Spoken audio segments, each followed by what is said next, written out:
Hi, I'm Sam Bishop. I'm the person making this talk happen now.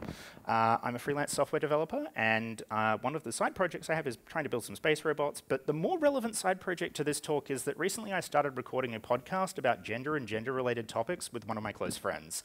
And early on in that process, one of the things that sort of came up was the realization that a lot of the interactions I have with technology have this subtle little problem where someone didn't think far enough, or someone didn't think fully through, or something was just missing. And it added up to the point where I threw a talk in, and so here we are. And an important first caveat is that this is not a gender studies class. I'm not giving any of you course credit. I have 30 minutes, and this is a big, broad topic. And I'm going to have to skip over some of the detail and some of the breadth that would otherwise be relevant. So for anyone who does know that there's more behind this, I'm sorry I had to skip over the detail sometimes, because I've only got 30 minutes. And in that 30 minutes, two things are pretty important to define straight out the gate. What's a mistake? Well, generally, mistakes are errors. And the thing about an error is that an important quality of it is that it's not deliberate. It's an accidentally wrong action or a false statement not made deliberately. So this isn't the case where someone has deliberately changed something to make it worse. This is the state where nobody thought about doing it more thoroughly. Nobody knew how to make this work in a better way. There was errors by omission or other harmless fault where they just don't know what would be the better way to deal with it. And there's enough there to fill an entire day.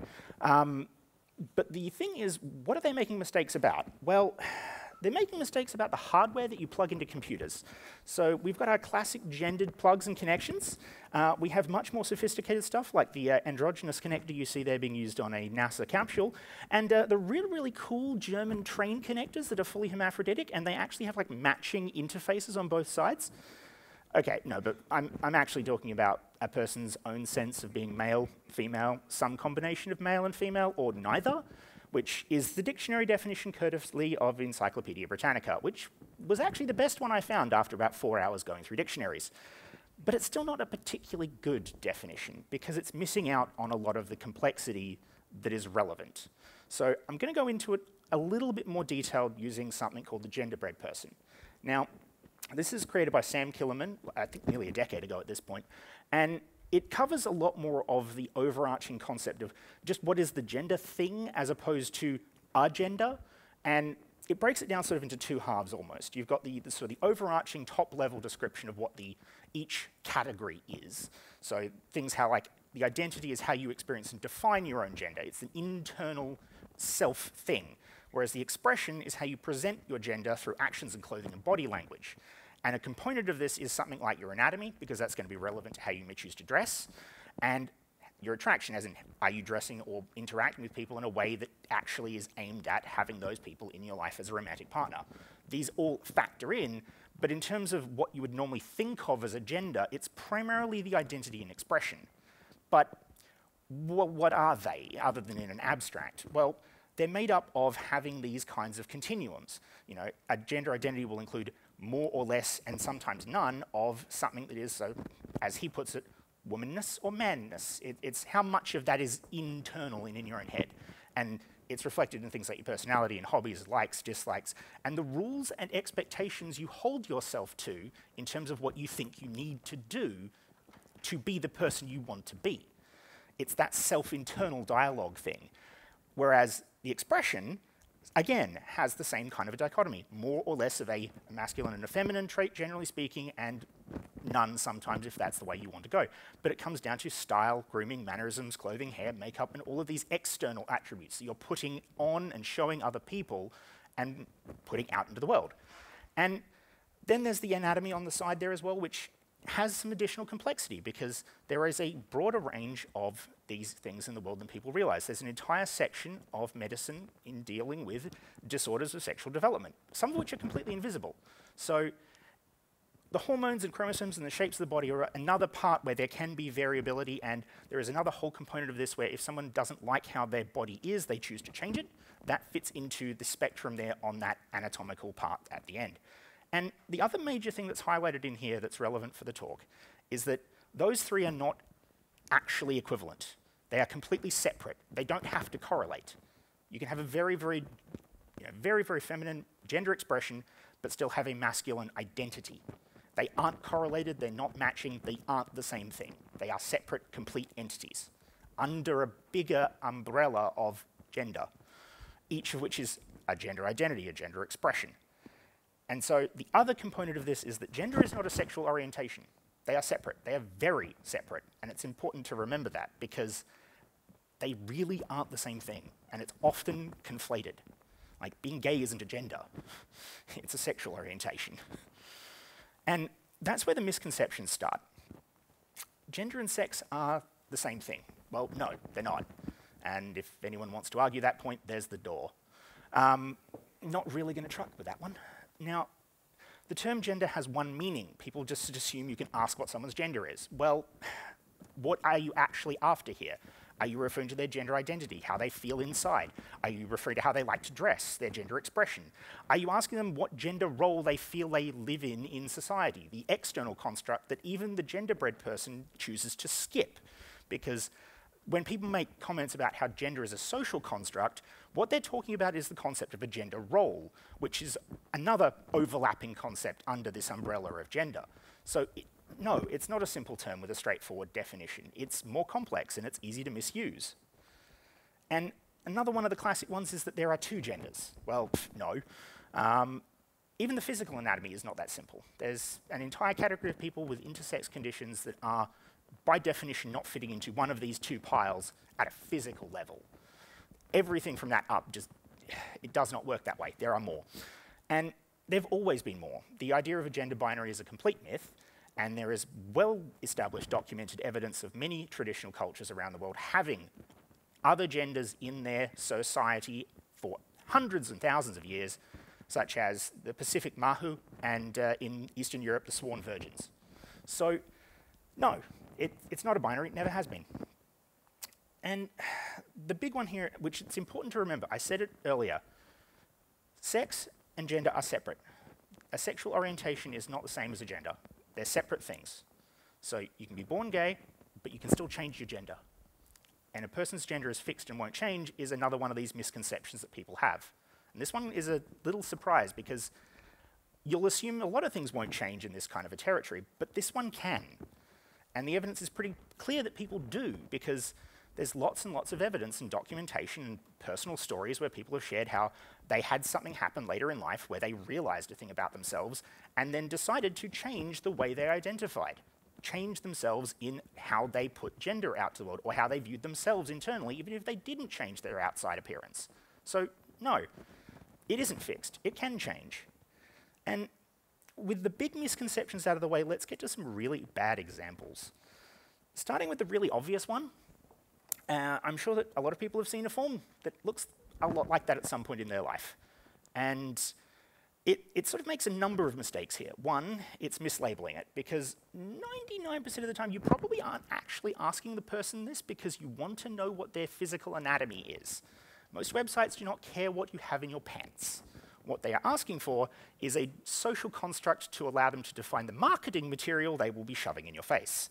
They are not asking what you have in terms of personal desires or dreams or aspirations. They would like to know, are you buying Barbies or Tonka trucks? That is what they are trying to do here. And so they are asking the wrong question, and they are asking it the wrong way, and they're limiting it down and being exclusive. So lots of wrong. But if they switch over and ask the slightly more accurate question, have we improved much? Not really. We're still asking a wrong question most of the time here. All they've done is make explicit that if you don't fit one of the two boxes that their marketing team can use, you're going in the bin. And it's pretty obvious from the blunt use of the word other.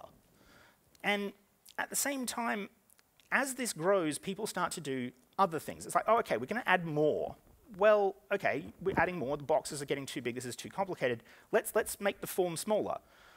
Can you make it a drop-down list? Well, people do.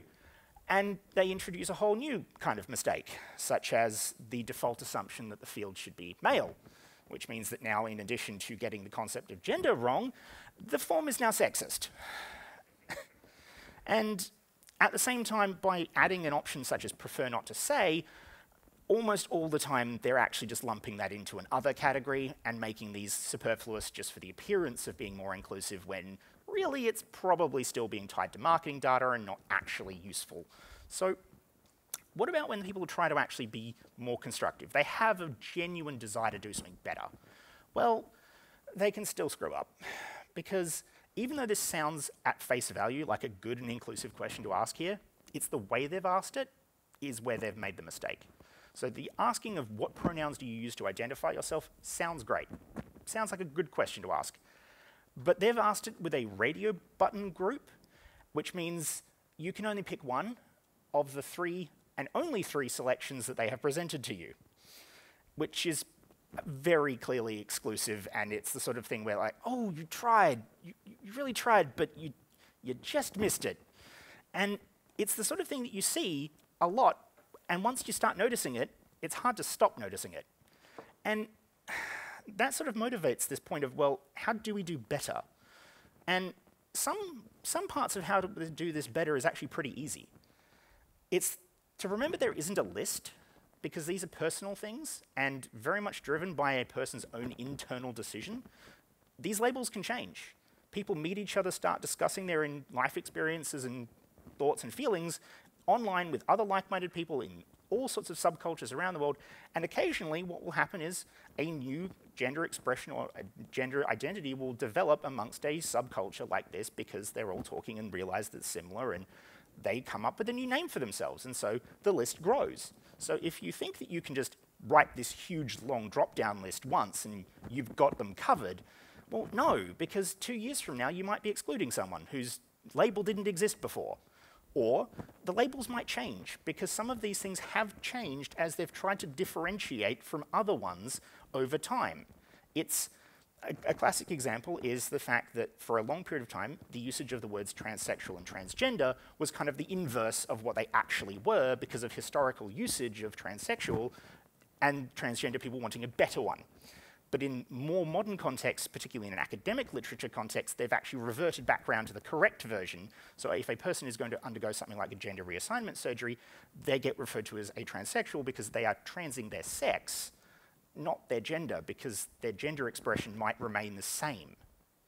They're changing their physical anatomy, not their gender. It's different for everyone, but it does happen. And the language had to adapt to correctly include that by reverting back to the prior terms. And that's just some of the subtle complexity inherent behind not having a list. And that's actually pretty easy to deal with. You just have a free text field. It's as simple as that. And you ask the question specifically. Like that there, where it's asking gender identity. It's being specific about what is wanted. It's not, what's your gender? Leaving open the ambiguity as to what kind of question is being asked. It's being specific. And simultaneously letting them put in whatever they want. Because other than making sure that someone can come back and edit this later, that's all it needs to be. Because then, when they decide that they fit any one of the laundry list that continues to grow and got so big I couldn't fit them all on a page and had to use an ellipsis, yeah, they can just put whatever they want in there. And that's fine, because it's a personal thing, and if you're asking it, you should be also respecting their choice. And this is also even worse for pronouns, because, oh God. Now, on this point, however, I have to give KiwiPyCon massive props for this, because they nailed it. The pronouns selection question on the KiwiPyCon form to sign up for a ticket is basically flawless. The text field is long enough that you can actually put in a longer list of pronouns. It's not got room for, I think it was over 32 characters long, which is pretty damn long, considering a lot of places will only have like 16 or 12. You know, just enough room to get in like he, she, you know, he, him, they, them. Then they kind of cut it there. But no, the KiwiPyCon one has the room, lets you fill it in, and does not stop you from picking whatever it is. And the other two things that it does that really just ice the cake perfectly is, one, it points out that this field is optional. You don't have to have pronouns. Some people don't want them. It's optional. And the other thing is it tells you what you're doing with them, because that means the person has an understanding of the context in which the information they're about to disclose will be used. That is just gold standard, and have to absolutely give them props on that. And to emphasize what I mean about the long character field, so I tried to find a reasonably coherent list of pronouns, And that's just a few pages from the 23-page long size 10 font document that just lists so many pronouns that are so similar.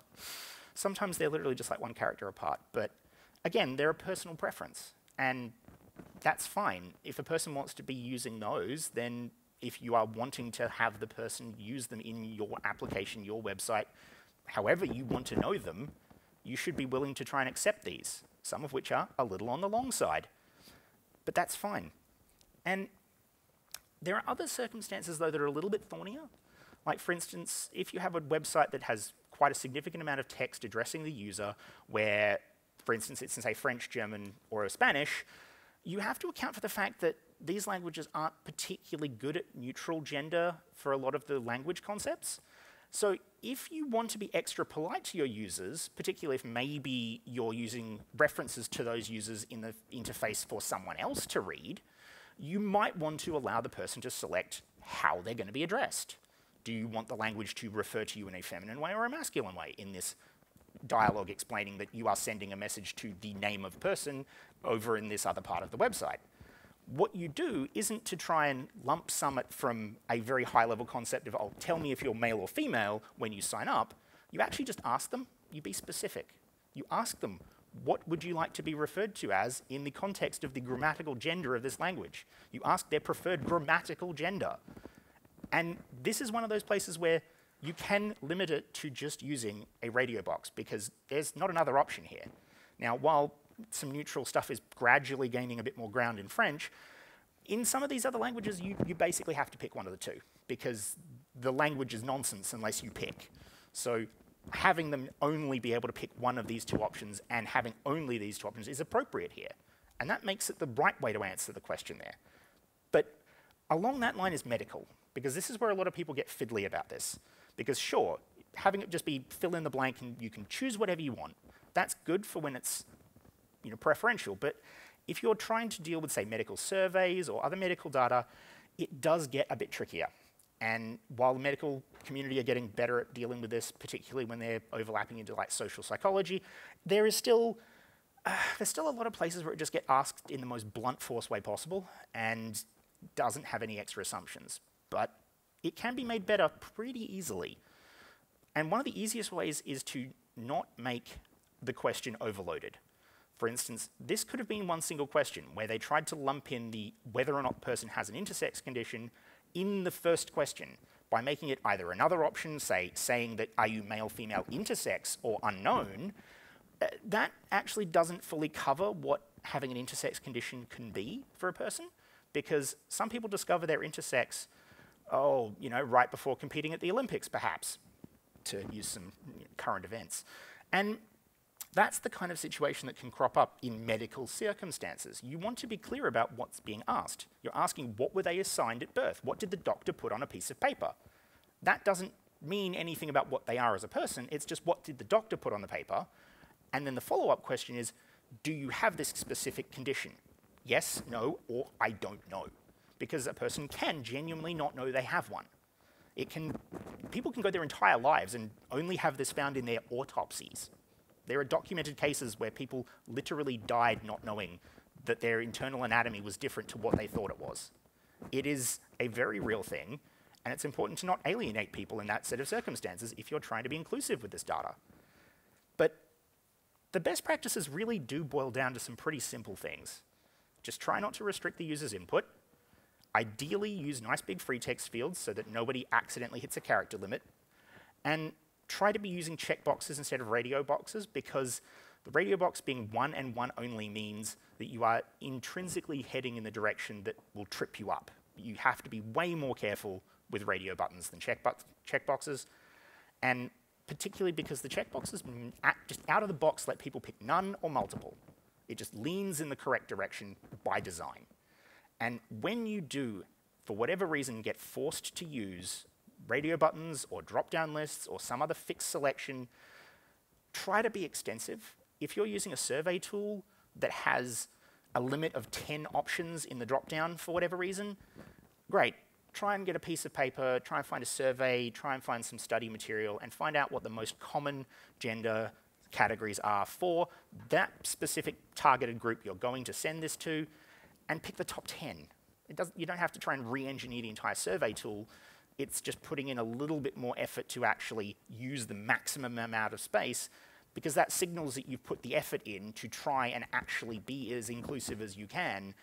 And there have been psychological studies about how this makes people feel when they're not on that list. And the length of that list does correlate with people feeling somewhat better about not being on the list, because they know that more other people were. They don't feel like they're in a big marginalized group. They feel like they had to make a cut somewhere. Okay, fair. Because most people realize how many other people have that identity and have some appreciation for its rarity. So that kind of brings up the major challenge, which is that this requires effort, and people in large numbers almost subconsciously avoid putting in effort. That is a bike path that has a very, very gentle barrier that requires not much effort to push, but you bump into it. And people don't want to bump into a barrier, so they literally make a detour around the entire thing. And a lot of people have, which is why there's no grass there anymore. It's not even at a conscious level. Once there's the path around, it's just a detour. And because it takes effort, doing it the right way is harder. It will take more effort. And if the data needs to be mapped, if you give them a free text input field and you need to map that to marketing category tags, you're going to have some code there somewhere. You're going to have to design and build a pipeline to map those things over to whatever business relevant thing you need. And that effort turns into the other problem, money. Because whenever it comes to putting more effort into a system in a commercial context, yeah, that means you're going to have to convince someone this is worth it. Now, some businesses are going to be pretty good about that. They're going to realize that this is a good PR thing. Their developers may talk and point out to other people in a community that, yeah, tried to get the boss to let us fix this. He shot it down because they didn't want to spend $5 a month. And you know, that might be enough pressure for some companies that are a little bit more self-aware, but on the other hand, it might not. You might need to literally have a full business case and get the marketing team to pay for it at Pride Month to get them to change something like this. But it can be done, and it's not actually that hard at a technical level to do. It is genuinely a case of organizational inertia, which is why, despite money being the really big, complicated blocker because it's social psychology, really it is a matter of effort, and the money is just justifying how that effort is being amortized and accounted for. And when we deal with so much software that's written for businesses, and that's usually where all of the worst of this is, it really is the bigger problem of the two. The effort is smaller than the difficulty of convincing people it's worth the money. Which is why I'm going to sort of conclude on a really simple point about how if you're starting from scratch and there's nothing there already, what you want to do is ask a very simple question.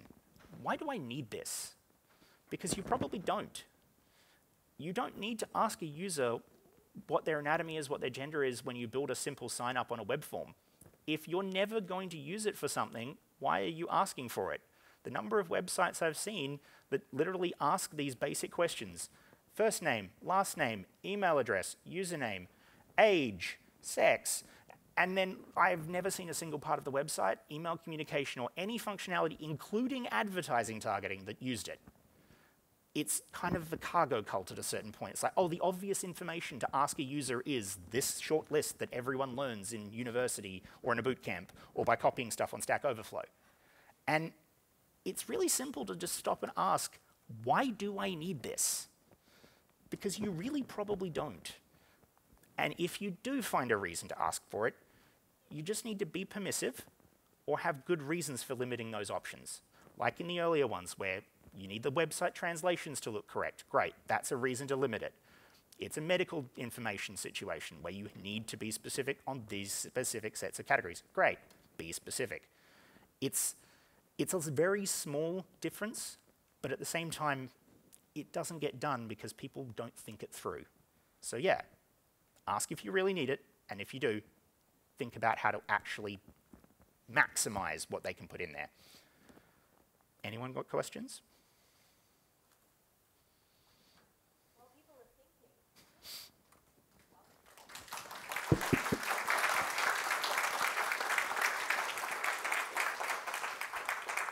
We probably have time for one or two if you're... Oh, I try to leave as much time for the questions, so yeah. Okay, we've got about 5 minutes.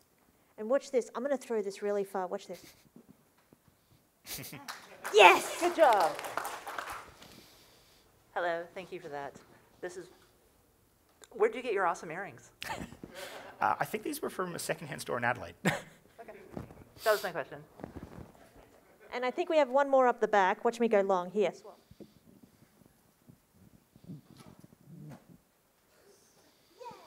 Yeah. Hi. Great talk. Loved it.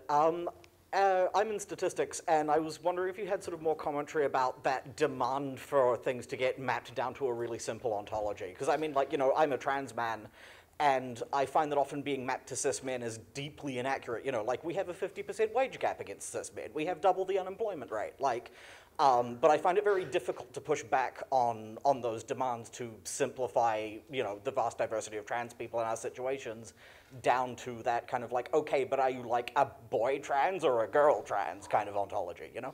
Yeah, that's the sort of the fundamental problem there, which is why the two fundamental bits at the end of the challenges were the effort and the money, because unless you can kind of convince them that it's useful, they are probably going to take the organizational inertia approach and not change anything because they don't see a value in it.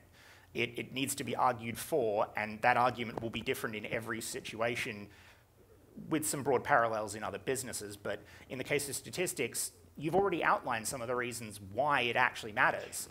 And it's just that case of maybe other people haven't realized that, and raising the awareness amongst the people who you're bringing that argument to is probably the best way to make them realize, because if they've never thought through the consequences of that category being folded up, they might not have actually realized that the argument you're making is more expansive than just the specific point. It's the corresponding point of trans women versus cis women, and all of the other subcategories around it, particularly when you start including things like intersex people in the statistics, who have very different medical statistics to go with them.